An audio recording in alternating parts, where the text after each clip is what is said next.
Bonjour à toutes et à tous et bienvenue au Buzz TV. Je suis ravie de vous retrouver. Je suis accompagnée aujourd'hui par Damien Canivez. Ça va Damien? Impeccable, c'est la fin de la semaine, on a le meilleur. C'est le dernier numéro de la semaine et on finit en beauté avec notre invité du jour qui est un journaliste, un présentateur qui revient à la télévision dans un programme très ambitieux dédié à l'art. Ali Badou, bonjour. Bonjour. Bonjour Ali. Bienvenue sur notre plateau. Vous présentez depuis une semaine, je crois, la Grande Galerie francophone. C'est sur TV5 Monde. Vous êtes le nouveau visage de cette chaîne. Donc c'est un nouveau rendez-vous tous les dimanches à 17h. C'est un talk show qu'on a beaucoup aimé ici au Figaro. C'est pas chiant en fait, on va le dire comme ça, parce que quand on présente un talk show dédié à l'art et aux galeries d'art plus précisément, on pourrait penser que c'est chiant et ça ne l'est pas. Bah écoutez, merci, c'est le meilleur des compliments. Et c'est vraiment l'ambition de l'émission. Et vous êtes entouré franchement d'une belle bande. Il y a notamment Alex Vizorek, l'humoriste d'RTL qu'on ne présente plus. Qu'on découvre super connaisseur d'art et qui explique des tableaux, des œuvres de manière ludique, hyper accessible. Non, il est formidable. C'est très chouette sa chronique. Votre parrain n'est autre que Gad Elmaleh, il a essuyé les plâtres, c'était la semaine dernière. Et bien, pour commencer, je vais vous poser la question rituelle que vous posez à chacun de vos invités en début d'émission. Quelle place occupe l'art dans votre vie, cher Ali? C'est vrai que c'est la question, la première question que je pose à tous mes invités en arrivant.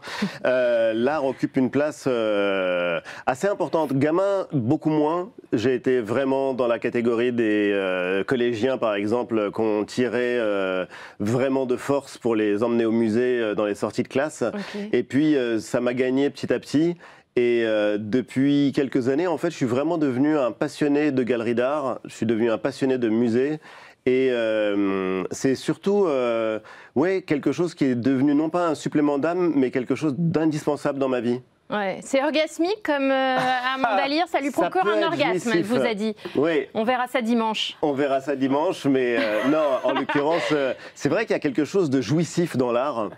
Ça procure des tas d'émotions, mais ça peut aussi procurer de la joie, ça peut aussi procurer du désir, et ça, on l'oublie très très souvent. Et c'est vrai que quand vous avez reçu d'ailleurs Gad Elmaleh la semaine dernière, vous lui avez demandé s'il avait, je vous cite, le complexe du blédard. C'est ce que vous C'est son expression, le complexe du blédard. Exactement. Et c'est lui, et à ce moment-là, en fait, il explique qu'il a cette espèce de sentiment d'infériorité lorsqu'il s'agit de discuter d'art avec d'autres personnes. Est-ce que vous avez déjà ressenti aussi ce complexe-là? Je vous pose la question parce qu'on voit votre regard qui se pose sur lui, et puis on a le sentiment que vous acquiescez un petit peu à ce moment-là. Non, mais non seulement j'acquiesce, mais je comprends, et c'est vraiment la vocation de l'émission. C'est-à-dire que moi, je suis là pour ouvrir la porte. Ouvrir la porte de la galerie, ouvrir la porte du musée, ouvrir la porte pour découvrir des œuvres d'art, que ce soit des œuvres d'art contemporain ou des chefs-d'œuvre du patrimoine. Et je comprends que souvent on soit intimidé. Qu'on soit intimidé à l'idée d'entrer dans un musée. D'ailleurs, c'est bizarre, le musée, c'est un endroit où on chuchote. On en parlait avec Gad. C'est un endroit où on ne voit pas les gens rigoler. Et en fait, souvent, il y a des œuvres d'art qui sont extrêmement drôles. Il y en a qui sont provocatrices. Il y en a qui sont impressionnantes. On peut vivre toutes les émotions, en fait, dans une galerie ou dans un musée. Oui, c'est vrai. C'est vrai qu'en chuchote, il y a un côté très religieux finalement dans un musée. Oui, comme dans une librairie, comme si art, ça devait forcément être écrit en lettres capitales, alors que justement, je pense que l'art, c'est pour tous. On parle de tous les arts et on pense vraiment que l'art est fait pour tous, ça irrigue la société, ça irrigue nos vies.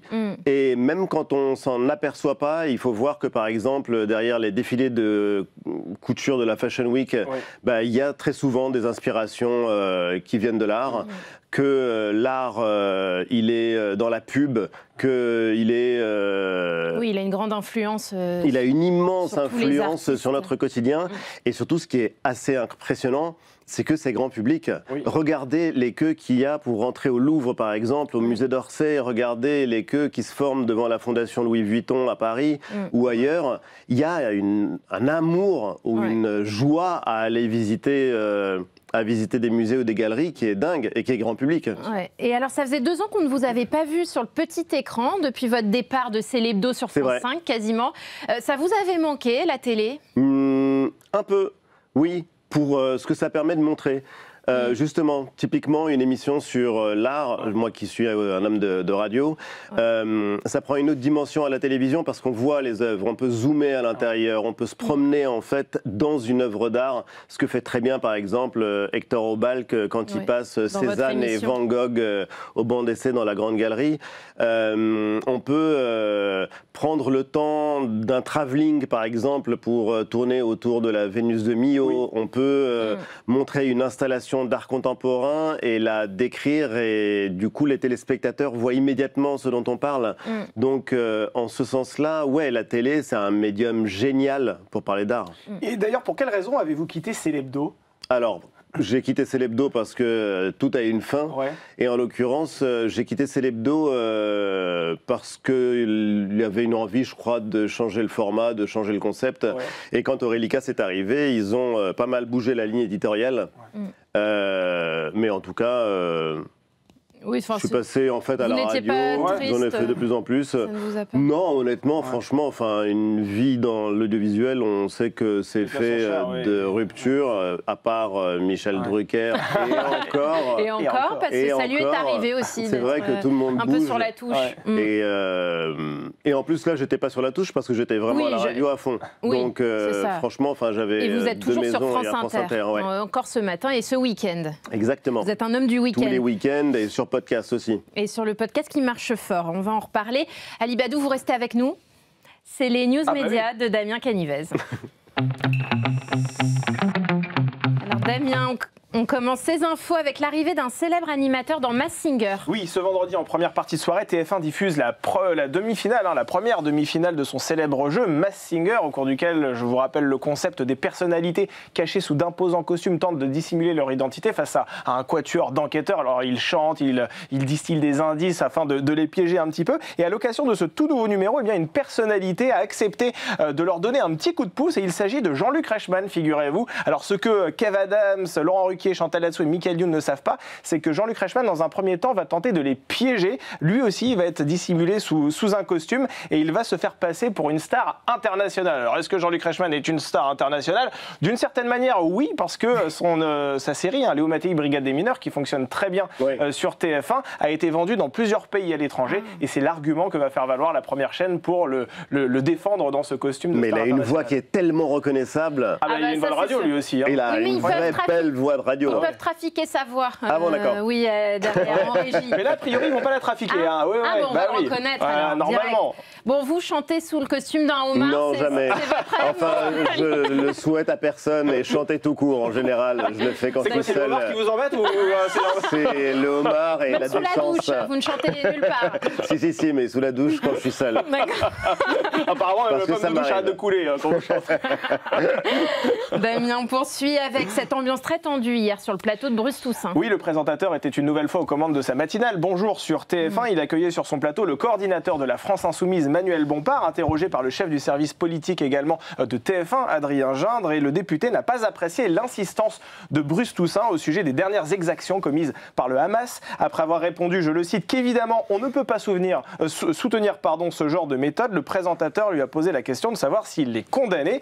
Je peux vous le dire 2 fois, c'était très clair. On m'a demandé si je partageais cette condamnation et j'ai dit que je la partageais. Évidemment, c'est clair, monsieur Toussaint, non? Qu'est-ce que vous en pensez? Voilà ce qu'il lui a lancé directement, ce à quoi Bruce Toussaint lui a demandé s'il allait lui faire ensuite un doigt d'honneur. Vous savez, ce doigt d'honneur... Vous allez imiter Bruce? Non, je vais pas le faire avec vous, franchement. Le doigt d'honneur, ça s'est passé sur Inter. C'était sur France Inter, avec Jean-Luc Mélenchon et Benjamin Duhamel. En début de semaine, lundi, il me semble. Ça vous a choqué, ce geste?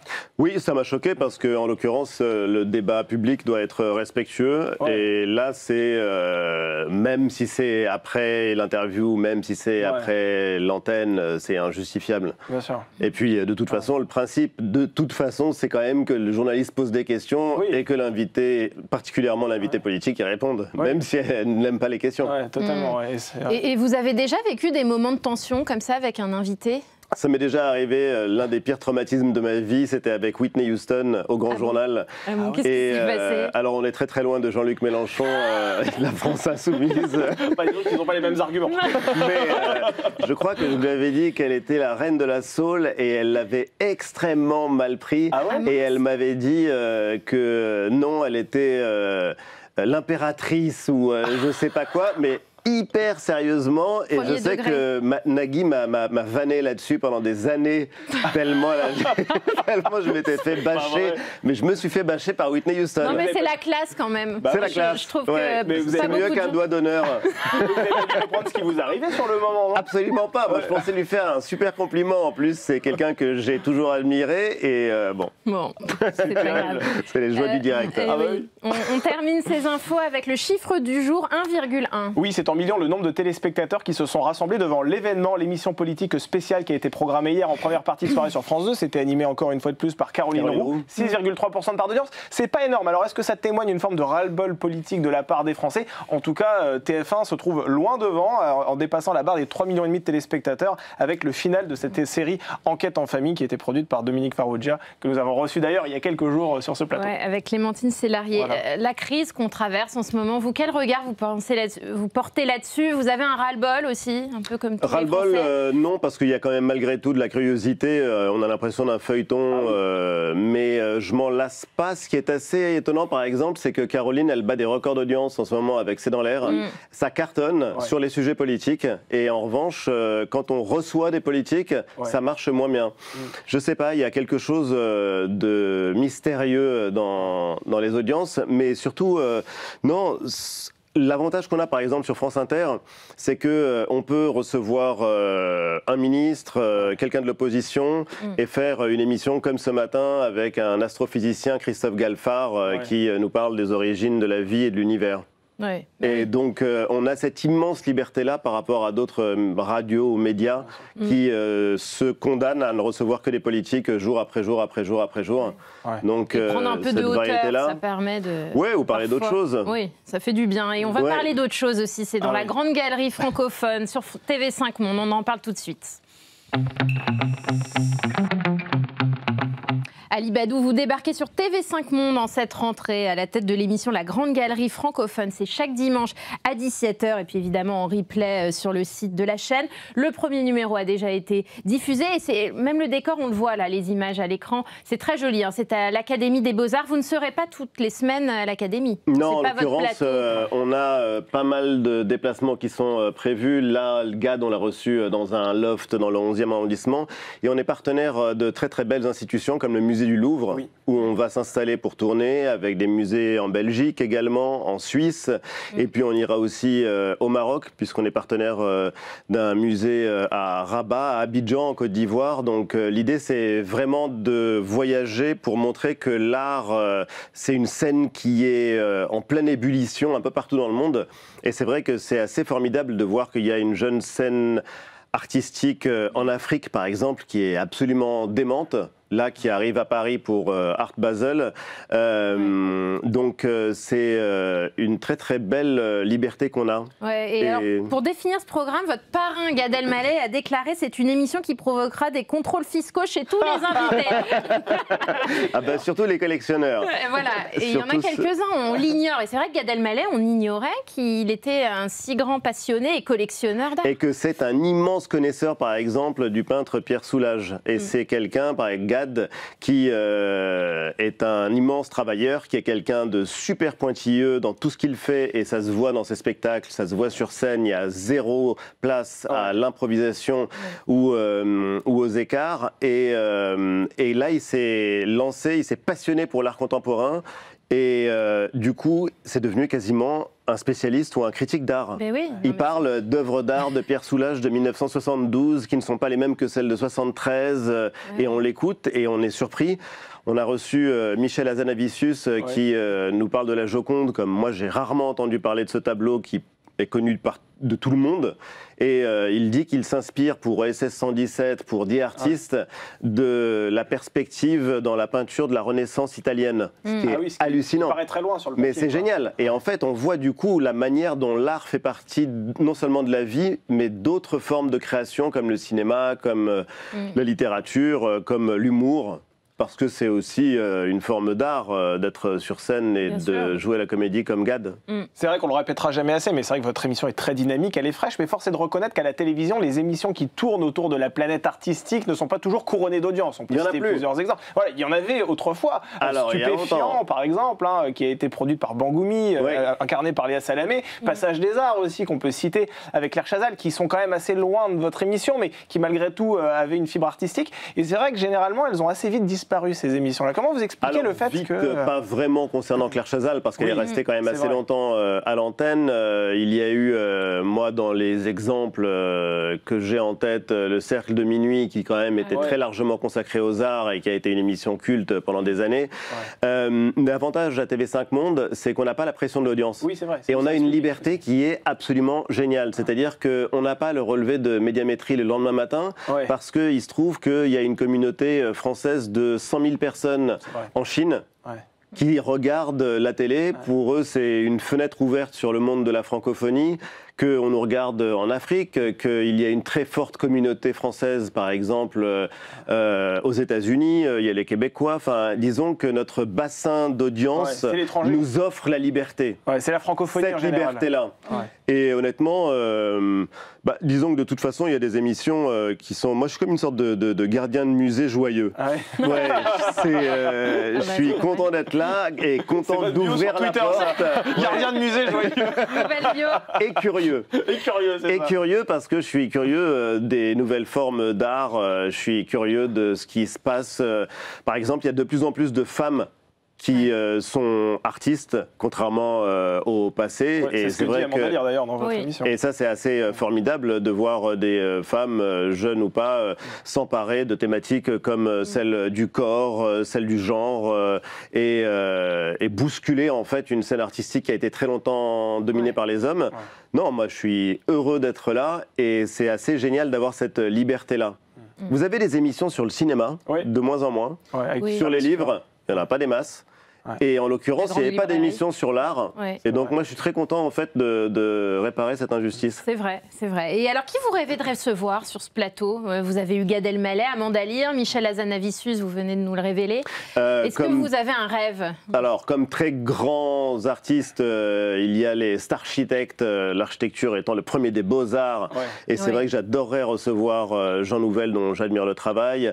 Il y a des artistes contemporains qu'on va recevoir, et parmi les plus grands, Jeff Koons, Damien Hirst, et puis il y a des artistes aussi qu'on découvre et qu'on a la joie de pouvoir recevoir pour la première fois sur un plateau télé.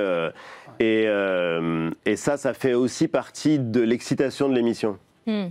Alors Ali Badou, on s'est inspiré de votre émission pour la suite de l'interview. On va vous montrer des œuvres d'art et des questions en découleront en rapport avec votre parcours. Vous êtes prêts? Allez, c'est parti, allez. Le tableau 1, le voici. Alors, on le voit. Alors, je précise, tous les tableaux sont issus des 2 premières émissions de la Grande Galerie. Là, c'est Félix Vallotton, un Suisse. Exactement. La Chambre Rouge. C'est Alex Vizorek qui en parle. C'est Alex Vizorek qui en parle dans Vizorexpert. Voilà, qui est drôle. Il faut la regarder, franchement. Alors, je vous parle de chambre parce que dans une interview en mai dernier, vous déclariez faire des cauchemars de panne de réveil. C'était dans Le Monde parce que vous êtes matinalier le week-end sur France Inter. Vous menez les entretiens de 7h50 et 8h20. Vous en faites toujours des cauchemars? Écoutez, là j'ai acheté 2 réveils cette rentrée et qui marchent avec des piles, donc il n'y a plus de chance d'avoir de panne de réveil, donc si je dors beaucoup mieux. Les piles... il faudrait vraiment, là pour le coup, beaucoup de hasard accumulé pour que les réveils ne sonnent pas. Si vous en avez 6, j'en ai 3, à un moment il y en a forcément un qui va sonner. C'est clair. Et c'est vrai que France Inter, puisque vous y travaillez, fait l'objet de nombreuses critiques ces dernières semaines. Il y a eu une polémique entre Thomas Legrand, Patrick Cohen, etc. Ça a été très critiqué sur d'autres médias comme CNews. C'est le problème quand on est numéro 1. Voilà, c'est ce que j'allais vous demander. Le problème quand on est numéro 1, c'était la grande leçon de Michel Denisot quand le grand journal cartonnait. Il disait de toute façon, on est évidemment l'objet de critiques, alors que quand on ne l'est pas, les gens regardent et trouvent ça juste super.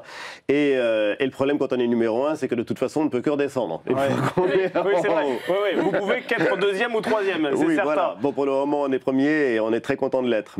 Et ces critiques qui consistent à dire que France Inter est une radio d'opinion qui penche à gauche, est-ce que ça, vous l'entendez, vous, qui travaillez ? Je l'entends parce que ça tourne un peu partout, mais je ne vois pas ce qui permet de le faire. Par exemple, je ne sais pas pour qui vote Nicolas Demorand. Je ne sais pas pour qui vote Léa Salamé, qui était quand même à l'antenne il y a encore quelques semaines. Je suis même pas sûr qu'elle vote pour son mari. Non, mais c'est vrai, j'en sais rien. Le vote est secret, mais bon, ça entre eux. Je ne sais pas pour qui vote Sonia De Villers, et je mets au défi quelqu'un de dire pour qui je vote moi-même. J'ai animé une émission politique pendant 5 ans sur France Inter, et en l'occurrence, à la différence de ceux qui nous critiquent, nous on reçoit vraiment absolument tout le monde, et selon les règles fixées par l'Arcom. C'est-à-dire qu'à l'antenne d'Inter, on a un respect hyper scrupuleux et à la seconde près de toutes les dominantes sensibilités politiques qui existent dans le pays. Donc, critiquer, c'est normal. Mais regardez-vous aussi un peu le nombril de temps en temps. Bon, c'est une réponse. Allez, nouveau tableau et nouvelle question. On va voir apparaître à l'image. Regardez ce portrait célèbre de Napoléon. Jean-Louis David. Exactement. Jacques-Louis. Jacques-Louis David. Oui. Jean-Louis David, c'est les cheveux. Ça doit être l'influence vous avez une coiffure impeccable. de Gad. Bon, un personnage qu'on pourrait comparer à Napoléon aujourd'hui, c'est Emmanuel Macron, dans la dimension très impériale, la verticalité de son pouvoir, etc. Emmanuel Macron, je vous en parle parce que vous avez été son prof. Exactement, à Sciences Po. Non, mais ça, c'est hallucinant parce que vous avez, je sais pas, 4-5 ans d'écart. Oui, un peu moins, mais on a été dans la même classe. J'étais son prof de philosophie politique. Ouais, à Sciences Po. À l'époque, en tout cas, il ressemblait absolument pas à Napoléon sur son noble destrier. Et il était très très loin de Jupiter. Mais c'est assez étonnant parce que, bon, c'était un très bon étudiant et je me souviens que c'était l'un des meilleurs de la classe. En revanche, rien ne pouvait laisser présager qu'il aurait un destin hors du commun. Et c'était un bon élève. Oui, c'était un bon élève. Et vous l'avez accompagné en visite officielle au Maroc. Vous vous êtes retrouvés. En fait, on s'est retrouvés au Maroc. Je ne l'ai pas accompagné, mais j'étais au Maroc au moment où il est arrivé en visite officielle. Et c'était donc un moment, où on s'est retrouvés pour un palais royal où il y avait d'ailleurs Jamel, où il y avait pas mal d'industriels français, où il y avait Leila Slimani, où il y avait pas mal de gens.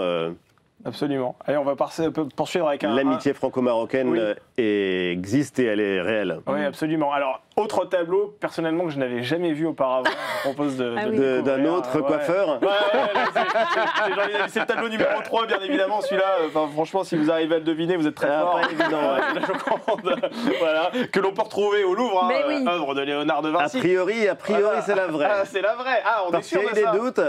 Elle a été volée. Plusieurs fois même, je crois. Non, elle a été volée en tout cas une fois au début du XXe siècle, et on a soupçonné le poète Apollinaire d'être le voleur. Il a même été en tôle pour ça. C'est pas vrai. Oui, jusqu'à ce qu'on s'aperçoive en fait que c'était pas lui. Donc là, c'est la vraie normalement qui est encore exposée. Écoutez, il faut. On la voit de loin, c'est difficile d'avoir un œil dessus, mais voilà, parce que c'est vrai que généralement, quand on est au Louvre, on est pas un peu déçu. Ça fait un petit tableau qui se trouve au loin. Il y a toujours. Il n'est pas si grand, mais c'est considéré comme le plus beau tableau du monde. Et ça, c'est une énigme. J'aimerais bien savoir pourquoi, et on va faire une émission là-dessus justement. Pourquoi est-ce que c'est considéré comme le plus grand chef-d'œuvre de l'histoire de l'art? Et dans les chefs-d'œuvre aussi, vous en avez incarné quelques-uns. Par exemple, Le Grand Journal. Vous avez fait partie de cette émission aussi. Oui, bien sûr. De cette émission dans les années 2000, on le rappelle, sur Canal+, qui s'est arrêté, qui n'existe plus aujourd'hui. Quel souvenir vous gardez de cette époque-là? J'en ai un très très bon souvenir. J'en ai des souvenirs d'abord. Je venais d'un monde qui ne me destinait en rien à faire de la télé et à faire cette télé-là, puisque j'étais prof de philo et que je travaillais à France Culture. J'en ai des souvenirs qui sont des souvenirs d'amitié, parce que je suis resté ami avec Yann Barthès et avec d'autres qui étaient à l'écran, avec Mouloud Achour, avec Michel Denisot. On continue à se parler, à envoyer des textos régulièrement. Donc c'est affectif, professionnel, parce que ça a été une super école de télé. Et c'était une sorte de bulle, une bulle de champagne qui a étonnamment résisté en fait c'est vrai. pendant assez longtemps. Ouais. C'est vrai qu'il y a eu plusieurs animateurs d'ailleurs qui sont succédés à la tête de cette émission. Mais comme les civilisations, les émissions de télé sont mortelles et donc bon. Et d'ailleurs, Michel Denisot, vous voyez comme son successeur. Il avait dit que ce serait vous qui peut-être lui succéderiez. Et finalement, ça n'a pas été le cas. Ça a été Maïté Nabir-Rabin, puis Antoine Decaune. Et j'avais dit oui que la télé n'était pas une monarchie héréditaire. Oui. Et en fait, c'est très souvent comme ça. En général, il vaut mieux ne pas être le dauphin ou le successeur désigné. Ça ne se produit pas. Et dans l'émission La Grande Galerie, d'ailleurs, on entend un nom, Damien Cabrespine, qui a travaillé au Grand Journal, bien sûr, et que je connais depuis longtemps, et qui est le rédacteur en chef. Et les rédacteurs en chef. Et ben voilà, comme ça on apprend autre chose. Allez, nouveau tableau en régie, tableau 4. Cézanne Pain. Eh oui. Je l'avais dit que je ne chantais pas en public.